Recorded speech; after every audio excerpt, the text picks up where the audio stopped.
Hi, everyone, and welcome to the Femme Force Podcast. My name is Rachael Pasquan, and I am your host. And today I'm really excited because I am joined by Ann Mary, and she is an electronics engineer, a data scientist, a master's student, and an advocate for gender equality, which is something that we are so proud of here at Femme Force. So, we're going to be talking to her today about workforce gaps, wage disparities, all the things. So, Anne Mary, thank you for being here. I'm sorry, I keep saying that wrong, but thank you so much for being here. I'm really appreciative of it. Thank you so much for giving me this opportunity. I'm like really excited. Yeah, this Yeah. is gonna be great. So, how did you describe your journey so far? Like you came from a different country, you're now here in the US, you're doing your master's program, which is amazing, and you're really trying to advocate for gender equality now. So tell me, how did you start your journey and how did you get here so far? So, talking about my journey, it's not like a set of like series Yeah. that I placed together. It just happened eventually. But when I look back, I see them all aligned together and connected somehow. So I started as an electronics engineer from India. Then I moved to the US to pursue a master's in data science.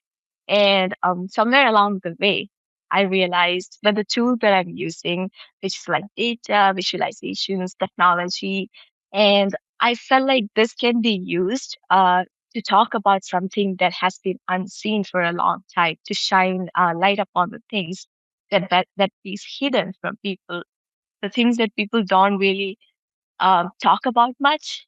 So yeah, the bottom line is I want to use what I have, the skills, like the skills that I have to do something that is good and to let people understand, okay, there are things that's happening, so you can look at it and we can talk about it. No, and you're doing a very, very interesting degree in data science for your master's. So what has inspired you to use data to speak for gender equality? So the reason why I use data is because it has numbers in there and it's more like facts rather than just a feeling. So during my childhood, like when I was in my school and in college, whenever I talked about things, like whenever I speak up, many times people say, "Okay, it's just your feeling. It's just because you feel that way." So I feel like numbers. That's when numbers comes into play because it kind of shows people, okay, that's not just a feeling. So it's real, right? So I feel like data is really, especially in today's world, the data is like so much all around the place. And Yeah. it's mostly about, yeah, it's mostly about facts that people care about. So when they see these huge gaps in between this, they will sit and think, oh, so something is wrong, right? So I feel like it's a really powerful tool we can use to speak so much to people and to reach out to people. So that's why I felt like, okay, data is a good way to do things. Also, when I do like visualization charts, I feel like it's easy for people to see these disparities and understand, okay, so see there's a big gap right here. We have to do something about it. So yeah, that's why I think data is really helpful in that way. No, 1,000%. And having the numbers and being able to back it up with facts and also show the trajectory of the numbers and see the difference between the years or whatever stats you might be looking at. I think that's so important to be able to like really paint a full picture of what you're trying to talk about. Yeah. So you came from India, as you said, you recently moved from India to the US and you're pursuing your master's degree. So you're also like navigating a new country while, staying connected to the bigger social issues, especially in your home country. What has this transition taught you about yourself? I would say the transition taught me more about resilience and that I'm more adaptable than I thought I was. And it also gave me the courage to speak up for some reason. Yeah, when I moved here, I felt like I could speak about issues. I Yeah. could talk about that. It was really interesting, like that journey. And also, when you move to a new country, you are starting from scratch, like Yeah. rebuilding from start. And when I came here, I had this time to sit down and start thinking about what I really want, what profession I want to go into, what I want to do with that profession. Do I want to provide, like, do something for the society, or do I just want to live my life? Just closing my eyes and thinking, okay, nothing is happening, everything is perfect.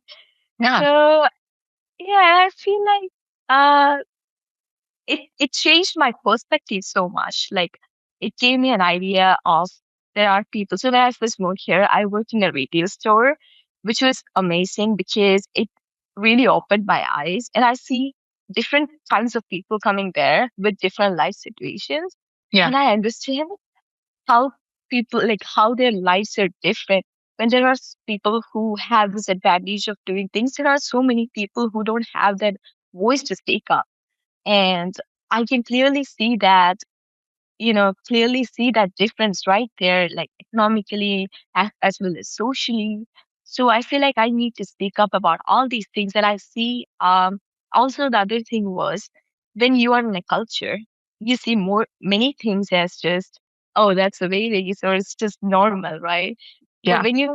yeah, when you move to a distance, it's kind of like clarifying. You just look it in a bird's eye view and you understand, oh, that was not normal. That was just, normalized. So I feel like I had um, this courage that I got to speak up about these things, to look into things and sit down and think about what really matters in life, and to pick up the pieces whenever I fall, and also take the next step, uh, just taking that a leap of faith and moving forward. So I think that was something that changed in me, or what I understand with this transition. Well, yeah, and you're now surrounded by so many different cultures here in the States and so many different people. So you're getting all these different perspectives, like from their backgrounds and how they're growing up and like what they've learned along the way. So that's so special because then you can also bring in your perspective from being a female from India and coming here, and especially being an engineer, which is already broadly globally not like a female dominated industry. So you're also bringing that into the mix, which is really special. Yeah, yeah, I think And go ahead. yeah, I think it really helped me because when I was there I had less choices to make. So it's Mhm. either you are going to be a doctor or engineer. You cannot like say, okay, uh, if I say something that is out of that list that the people have for me, it's going to be a big problem. So I feel like I had that advantage and an opportunity over here to choose what I want to do. So I think that was really, really, I'm so grateful for that, to be honest. No, and I love that. Like, I mean, and we all should be like, you're getting educated, you're getting all of that. And that's something everyone globally should be just really excited if they get those opportunities. So you're doing a lot of research on, and let me know if I'm saying this wrong, but the Kerala paradox, correct? Yeah, Is that how we say it? Okay. yeah, yeah. Yeah. So the Kerala paradox, where it's 96% female literacy rate, but only 30% of the female workforce participated. So explain about this paradox and like what the background is and what it's about.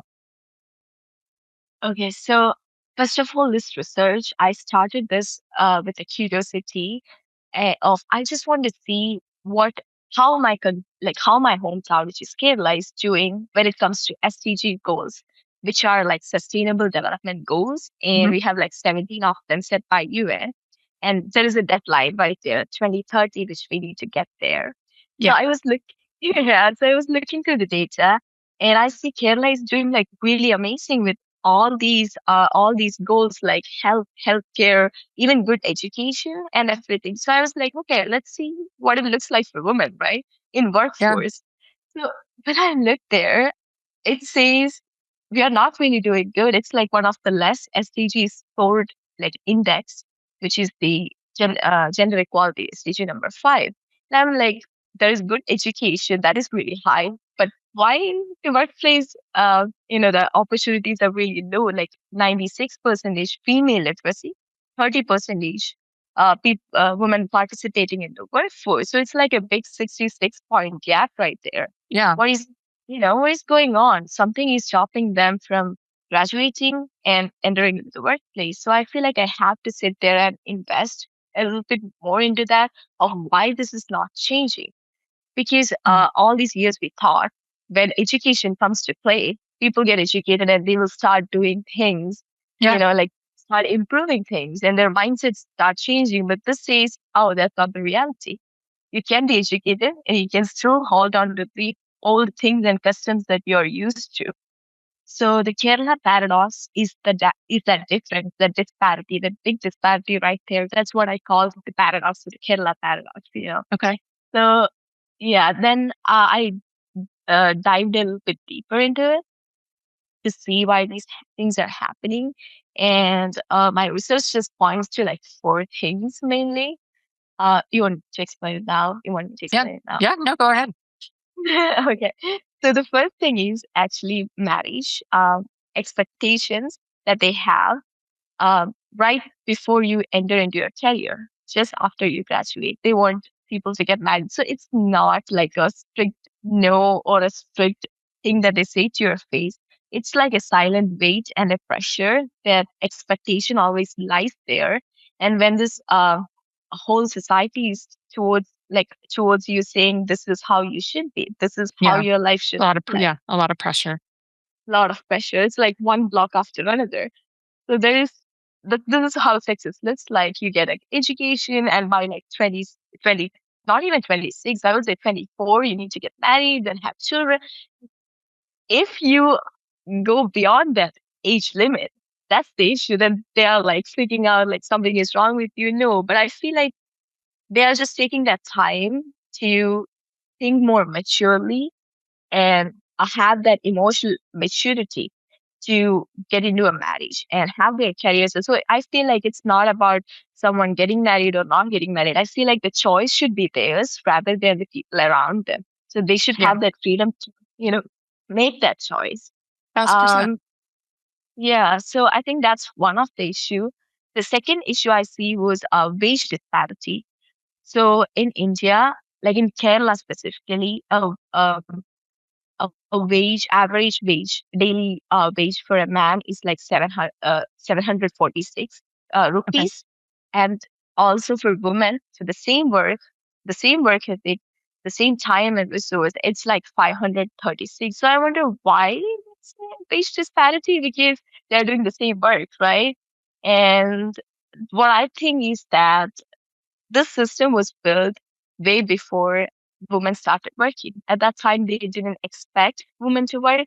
But when that changed, the system have inertia. So we need to do something for it to change. It won't change by its own. So I feel like that's the second part. So women Yeah. think like, okay, so even if I work, I still don't get paid enough. So maybe I'll just stay at home, right? They think that way. So that's the second thing that they are facing right now. Then the third one is like a social thing that, as I said before, it's kind of related, that expectation and a list of things that they can go through. So I feel like if someone wants to go beyond that, they don't have that freedom or that opportunity to go beyond that. So they are growing up, they hear, okay, you can be this, this, this, but you cannot be any other thing than that. You cannot think out of the box. If you Yeah. think out of the box, you're like extra or something like that. That's the other thing too. So I feel like these are the three things that are leading to these issues right now. So yeah, that's what Kerala Paradox is about. Well, what do you think keeps educated women out of the workforce? So education means getting the knowledge, but there is something called empowerment as well, which is like the freedom to use that knowledge. So even if they are educated, they don't have that much opportunity lying before them to get in the workforce, or even the workforce system is not built for women, especially for mothers. For example, if a Mm. woman choose, they choose like, okay, I want to get married, I want to have child, then I want to have my career too. Can I do both? Yes, they can, but the system has to change for that. That's how I feel about that. The system has to change for that to accommodate. And also, you can be in a room, but it's about who has the power that holds the room. So if it just goes to like one group of people that hold the power, then it will be really hard to speak up. That's the thing. So when you are like growing up hearing you are not supposed to speak up, when you grow up hearing that if you're speaking up, you're doing something wrong. You Yeah. cannot say the things, you want. You should go with the norm, whatever they say, you just follow. You cannot be a leader. So many times I feel like even when women are a CEO or having a leadership position, they are being questioned when most of the time men are not. So I feel like that question shouldn't be there based on a gender. It should be based on what the work ethic of that person is, or how much talented they are, or what they are doing with, with the things. I think the question should be shifted to that place rather than this. So I feel like education is just a tool, but we need to have that wisdom to use that education for a better cause and to start speaking up and going against the tide. And it will not be easy because, of course, there is so much resistance that you need to have. And also, I feel like there is something called you need to stay grounded, and you cannot. So it's not opposite that you can stay grounded and you can reach It to the yeah, it's sky as well. pulling you from each direction and you can't do Each it all. direction. It's not yeah. Yeah. So yeah, I feel like it's mostly the mindset that you grew up with that people tell you how you can be. So you slowly accept it, you internalize it and think, oh, maybe this is who I am, maybe this is what I want.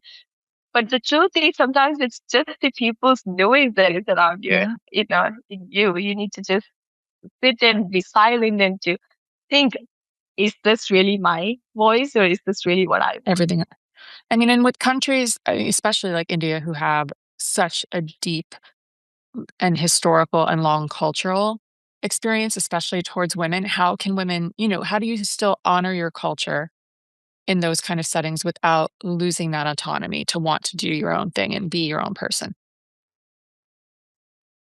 So I personally think about this a lot because I love my culture. Like some part of it, I love my culture. The food, it's amazing. The community, I love that as well. So I feel like, but there are things that I feel like I need to omit from my life as well. So I think it's not about just choosing one, but it's about embracing the wisdom and the Mhm. good things from the culture, holding on to that, and knowing what the negatives to that are and speaking up about it. So culture is not static.